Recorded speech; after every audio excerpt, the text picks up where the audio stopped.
Bu baxtli oilaparvar erkak Bradford King, sobiq politsiyachi. Keyin esa G'arbiy Michigan universitetida kriminologiya fanidan dars bergan. Uning sevimli mashg'ulotlaridan biri o'z talabalaridan mukammal qotillik ssenariysini o'ylab topishni so'rash edi. Ya'ni jinoyatchi o'zi tan olmagunga qadar fosh etib bo'lmaydigan jinoyat. Albatta, bu kriminalist talabalar uchun da'vat edi va ular bajonidil o'z tasavvurlaridagi mukammal jinoyatni taklif eta boshlashdi. Institutda dars berar ekan, uning hayoti ham yaxshilanib bordi. Uning rafiqasi Dayan mashhur teleboshlovchiga aylandi. Shahar chetidagi katta va shinam uyga ko'chishdi va 2 farzandni tarbiyalashmoqda edi. Ammo baxtli onlar uzoq davom etmadi. Dayanning telba muxlisi paydo bo'ldi. U qo'ng'iroq qilardi. Bir kun esa hatto oynani sindirib, uyga ham kirdi. Ammo gazeta sarlavhalaridan terib yozilgan "Sen men bilan tushlik qilishing shart" yozuvi xotinni rostakamiga vahimaga solib qo'ydi. 1 yil o'tib esa uy yaqinida ayolning jasadi topildi. Marhum yonidagi mashinada esa ularning 2 farzandlari bor edi. Teleboshlovchining o'limi anchagina shov-shuvlarga sabab bo'lib, politsiya o'z ishini boshladi. Tergov paytida snayper qo'shni otxonadan o'q uzgani ma'lum bo'ldi. U yerda 22 kalibrli gilza, sal nariroqdagi anhorda esa qurolning o'zi ham topildi. Izga tushgan iskovuch it ham bir nuqtaga borib, o'sha uyga qaytdi. Demak, jinoyatchi bir aylanib kelib, jinoyat joyiga qaytgan. Politsiyani kuzatgan va uni hech kim sezmagan. Asosiysi, qurbon tanasidagi o'q topilgan qurolga mos emas edi. O'qlar yaxshigina shikastlangani uchun biror narsani aniqlashning imkoni bo'lmadi. Tergov ishlari boshi berk ko'chaga kirib qoldi va kutilmagan burilish yuz berdi. Davom ettirishdan avval keling, Brad tajriba o'tkazgan, dars bergan talabalarning o'rniga o'zimizni qo'yib ko'ramiz va mukammal jinoyat qanday bo'lishini tasavvur qilib ko'ramiz. Hozir siz inson izlarida qanday sirlar yashiringan? Barmoq izlarini kesib olib tashlasa nima bo'ladi? Izquvarlarni qanday chalg'itish mumkin? Zamonaviy inson ovchilari kimlar? O'q izlari nimalarni so'zlaydi? Hech kim va hech qachon fosh eta olmaydigan jinoyat sodir etish mumkinmi? Kabi savollarga javob olasiz.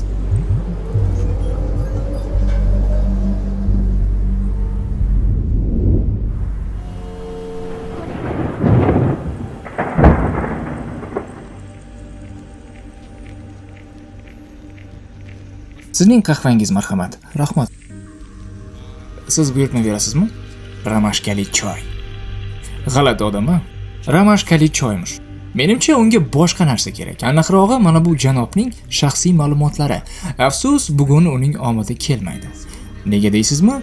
Chunki Samsung temir uskunalarida ham, softida ham Nox himoya tizimi bor. Uni telefonga, planshetga va taqiladigan qurilmalarga zavodning o'zidayoq o'rnatiladi. Aksar hollarda bu kabi qulfbuzarlarning maqsadi bitta: virus yoki phishing hujumlari orqali telefonga kirish va shaxsiy ma'lumotlarni o'g'irlash. Afsuski, bugun uning ishi yurishmasligi aniq. Nox default bo'yicha kurashib, uskunaga yo'naltirilgan hujumlarni bloklaydi. Nox himoyasining mohiyati qanday yo'l bilan bo'lmasin, qimmatli ma'lumotlarni yomon niyatli kimsalarga bermaslik. Samsung hech narsadan xabari yo'q yigitchaga oldindan g'amxo'rlik qilib qo'ygan.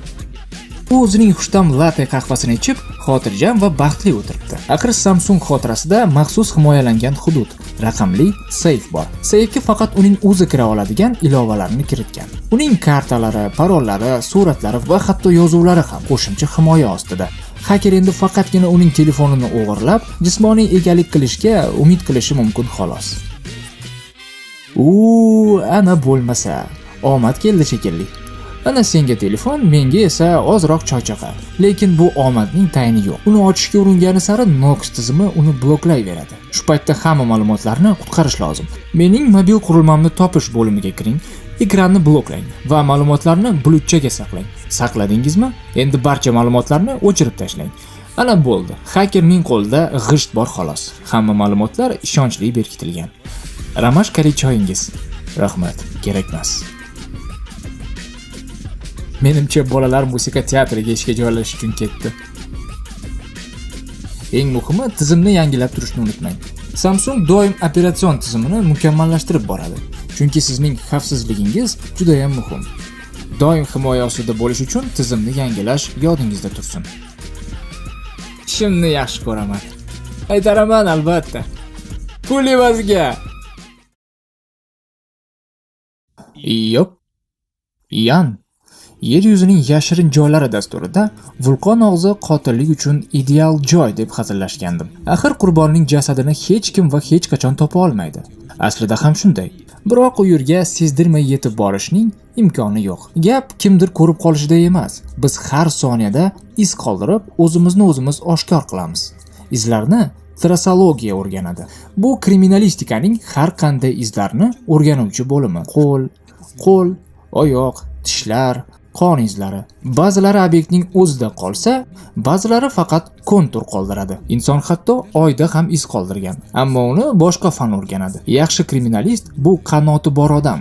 Jinoyat joyida u o'z izlarini qoldirmagan holda boshqa izlarni qidiradi. Trassologlar uchun asosiysi oyoq kiyim izlari.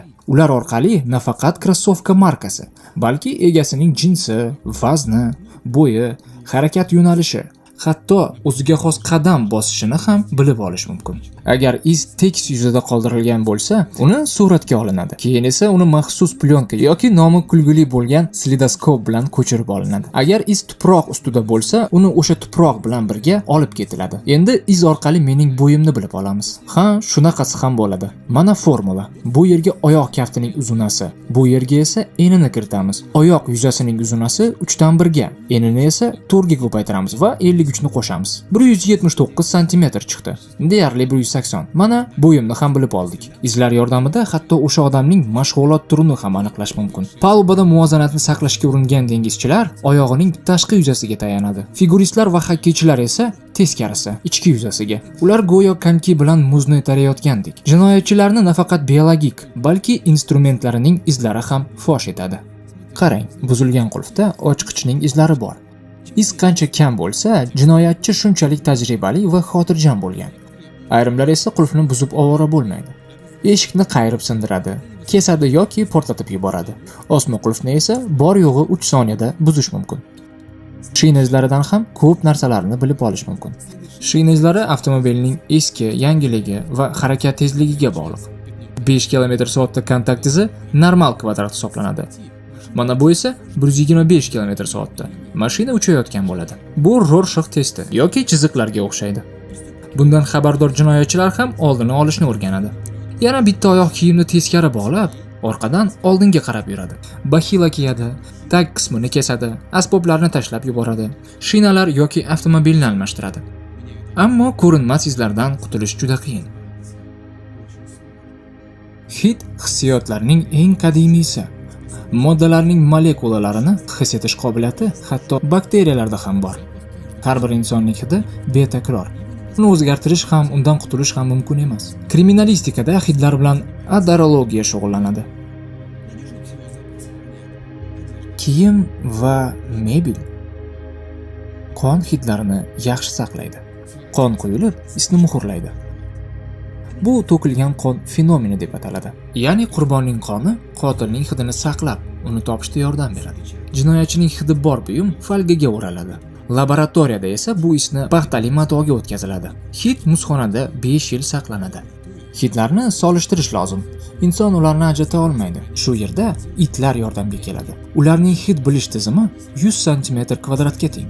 Bizniki esa bor yo'g'i 4 cm2. Faqat ovcharkalar emas, hamma itlar hidni yaxshi ajratadi. Itlar uchun hidlarni topish o'yin singari.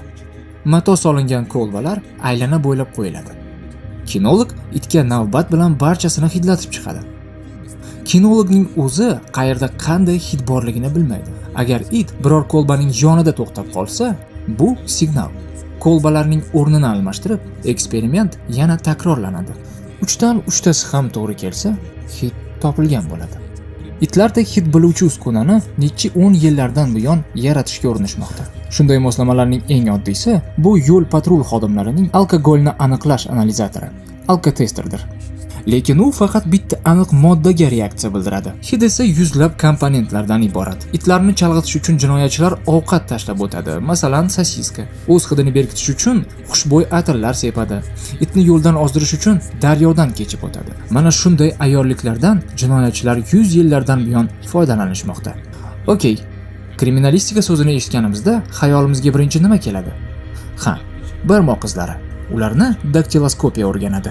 Barmoq izlarini qoldirish va topish oson, yo'qotish qiyin. Ular biz tug'ilgunimizga qadar homiladorlikning 3-oyida shakllanadi. Hozir biz barmoq izi bilan telefonlarni ocha olamiz. Ammo bu g'oyaning o'ziga 150 yil bo'lgan. Mana bu William Hershel. Uran sayyorasini kashf etgan astronom William Hershellning nabirasi. Kolonial Hindistonda ishlar ekan, u mahalliy aholi hujjatlarida mas'uliyatni his etmasdan tartibsiz ravishda imzo qo'yayotganlarni sezib qoladi. Xuddi biz foydalanuvchi shartnomani imzolaganimizdek. Faqat hammasini o'qiyman deb aldamang. Hershel ayyorona yo'l tutdi. U hindlarni o'z imzosi ostida barmoq izlarini ham qoldirishga majburladi. Barmoq izini muqaddas hisoblagan hindlar vazifalarini bajara boshlagan. Shunday qilib Hershel o'yinni o'zgartirdi. Har bir barmoq izi naqshlar, to'lqinlar va yoylar, ilgak yoki gajaklar to'plamidan iborat. Aynan shunday to'plam bitta barmoq izini ikkinchisidan ajratib turadi. Turli xalqlarda naqshlar nisbati turlicha. Masalan, eskimoslarning barmoq izlari asosan jingalak, yevropaliklarniki esa, jumladan ruslarniki ham ilgaklardan iborat. Topingchi, bu kimning barmoq izlari? Hind, norvegiyalik, avstraliyaliknikimi? Yo'q, bu koala. Barmoqlaridagi naqshlar unga evkalipt daraxtiga chiqish uchun zarur. Mabodo aqldan ozgan, pul uchun telba bo'lib qolgan bir gala koalalar bankni o'marganda, kriminalistlar, ishonavering, ularni odam deb o'ylashgan bo'lardi. Demak, sezilmaslik uchun barmoq izlarini barmoqdan olib tashlash kerak. Shu xolos, to'g'rimi? Ishoning, buni o'ylaganlar orasida siz va men birinchi emasmiz. Mana bu muloyim ayol Mamasha Barker. 30-yillarning eng xavfli gangsterlardan biri. Uning o'g'li o'ynashi bilan quvg'inda bo'lgan paytda ular banditlarni davolovchi alkogolik Joseph Morandan barmoqdagi naqshlardan xalos etishni so'rashgan. Vrach ularning barmog'idan terisini shilib oladi. Mamasha Barker esa og'riqni morfiy bilan yengillatadi. Ammo chekilgan azob bekorga ketgan. Axir yangi o'sib chiqqan terida yana o'sha papillyar chiziqlar hosil bo'lgan. G'azablangan banditlar Morinni mast holida Michigan daryosida cho'ktirib yuborishadi. Mana shunaqa gaplar. Afsus, ular barmoq izlari vaqt o'tgan sari o'z-o'zidan o'zgarishini bilmagan. Shunchaki 10 yilcha ko'zdan g'oyib bo'lib turish kerak edi. Biroq oddiy usul ham bor. Qo'lqoplardan foydalanish. Ish berishi aniq. Shu yerga kelganda sizni tabriklamoqchiman. Siz ko'rsatuvimizning yarmiga yetib keldingiz. Shuning uchun vaqti choplik payti keldi. Sizningcha bu nima? Bolalar chizmasimi? Balki multfilm suratidir. Yo'q. Bu tarixdagi eng yomon fotorobot. Eng qizig'i, unga qarab jinoyatchini topishga muvaffaq bo'lishgan.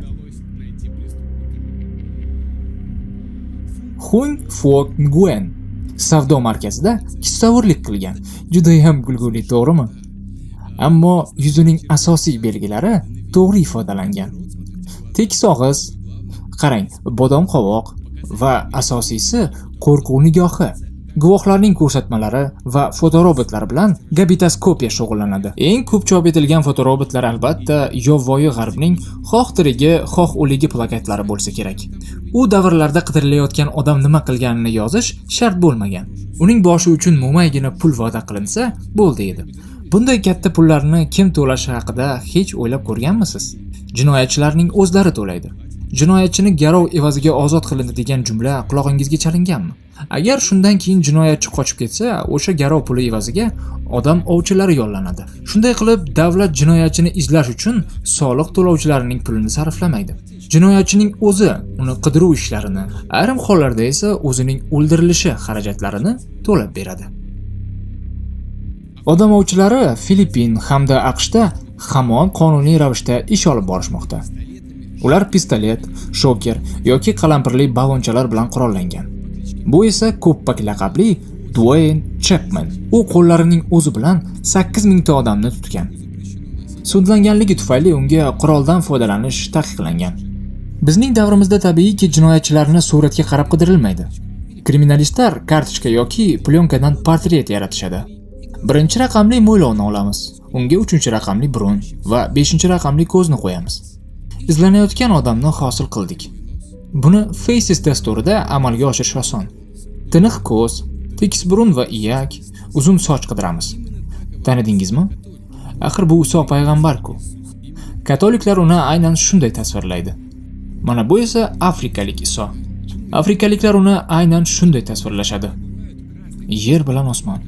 Boshimizda bitta odamning turli obrazlari bo'ladi. Guvohlar esa affekt holatida barcha tafsilotlarni eslab qola olmaydi. Ustiga ustak jinoyatchi ko'zoynak, mo'ylov yoki niqob taqib olishi mumkin. Keling bitta voqeani aytib beraman.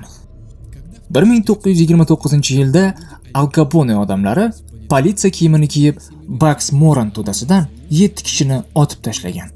Jinoyat joyida ko'plab o'q va gilzalar qolgan. O'qlar bo'lmaganida jinoyatchilarni topa olishmasdi. O'q 45-kalibrli Thompson avtomatidan uzilgandi. Ammo bunday avtomatlar deyarli barcha to'dada bo'lgan. Bittagina o'q va bir dona gilza bilan kim aybdorligini qanday bilish mumkin? Hozir bilib olasiz. O'q otuvchi qurollarni ballistika o'rganadi. Ballistlarning asosiy vazifasi nimadan va qanday otilganini aniqlash. O'qlar, gilzalar va tirqish suratga olinadi. Keyin o'qning kirish. Deylik, mana bu yer va chiqish. Masalan, mana bu yer oralig'ida xayolan chiziq tortiladi.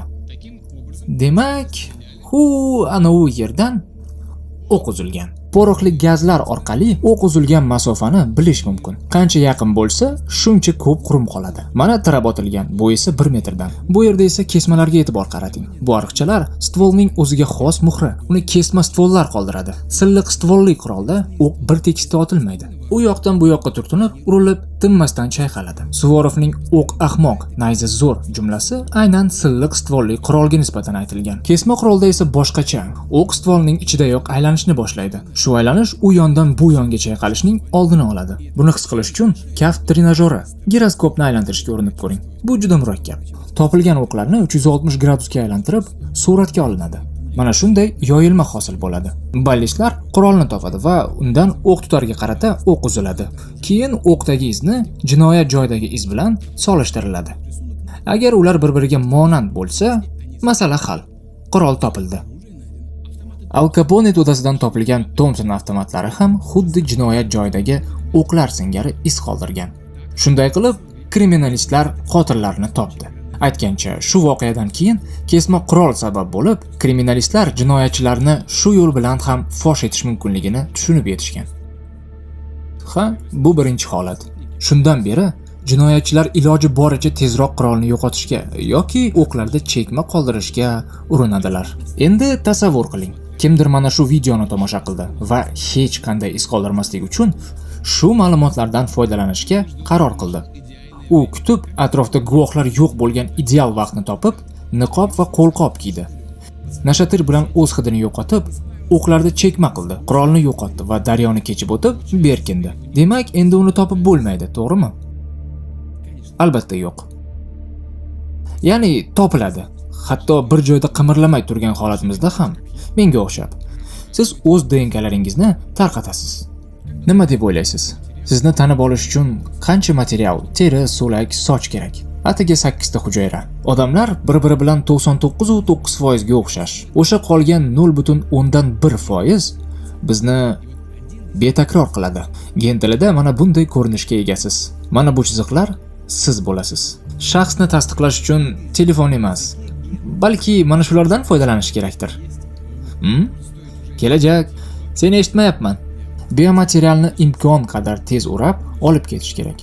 Bu soch yoki terining mikroskopik parchasi bo'lishi mumkin. Laboratoriyada reagent bilan hujayralarni eritib, DNKni kishanlardan ozod qilinadi. Material uskuna orqali tekshiriladi va boshqa namunalar bilan solishtiriladi. DNK orqali jins, etnik taalluqlik, qon guruhi agar bazada bo'lsa, aniq bir insonni ham aniqlash mumkin.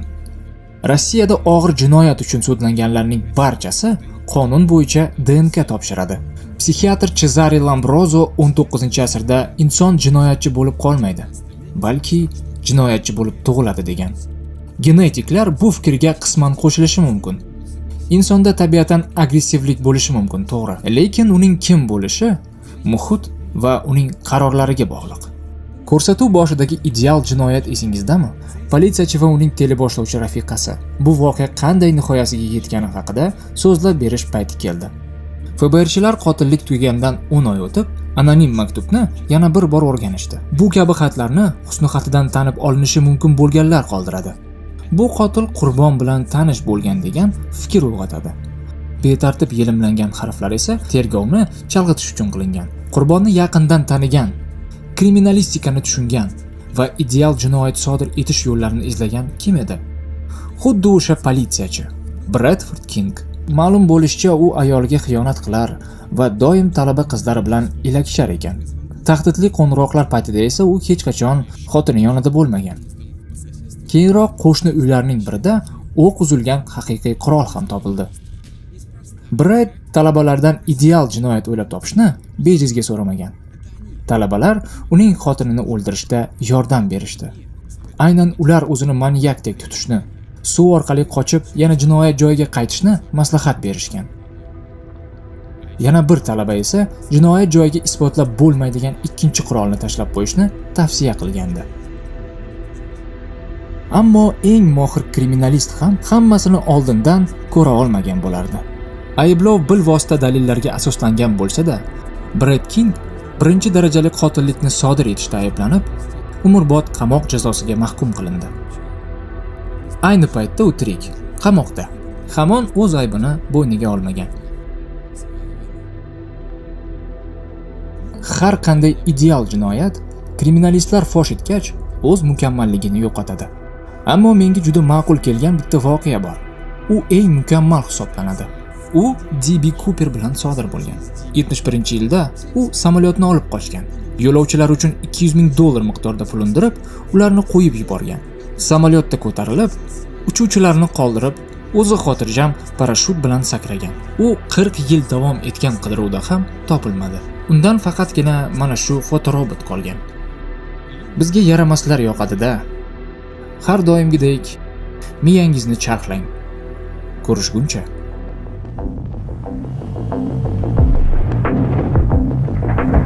Do'stlar, ushbu ko'rsatuvga qo'shimcha ma'lumotlar Telegram kanalimizda. U yerda deyarli har kuni yangilik bor. Agar bizni sog'ingan bo'lsangiz, o'sha yerda sizni kutamiz. Barchasi quyida havola qilingan. Yoqqan bo'lsa obuna bo'ling.